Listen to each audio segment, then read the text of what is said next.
All right, I want you to give your phone to your caregiver again, whoever it is, your parents, your buddy, your spouse. This is for you.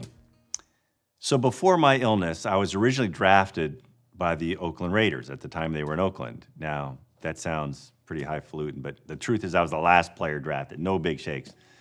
But I ended up competing there and was ultimately released and picked up by the Chargers right before the very first game. And we were not a very good team at the Chargers at the time. In fact, the year before I got there, we were like 2-12. It was really not a good year, and there was a lot of rebuilding going on. And halfway through the season, I was the worst kicker in the NFL.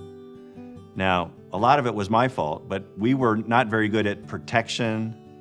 We snapped the ball over the holder's head. He'd drop it. I'd try to kick it. I mean, it was like a three-ring circus every time we went out there, and it was discouraging. I was the worst kicker in the league.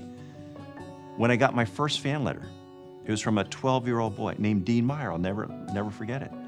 And he goes, Rolf, I think the Raiders made a mistake when they cut you. And I'm thinking, I'm not sure they agree. I'm the worst kicker in the league. He goes, I know things haven't gone quite like you would have liked. I'm going, if that's not the understatement of the year, I don't know what is. He goes, but if you hang in there, things are going to work out. You're a good kicker. And I didn't miss that week. And so I wrote him a letter. He was my first fan letter. I wrote him back. He said, thank you, Dean. I appreciate that. He wrote me back, Rolf, keep at it. And I didn't miss the next week. And I wrote him back, and I said, thanks, Dean. And he goes, I didn't miss for the rest of the year. And I ended up with a very respectable rookie season. And I remember thinking, all I got to do is have Dean Meyer write me letters, and it'll all work out. It's a funny story, but it talks to the power of somebody believing in you.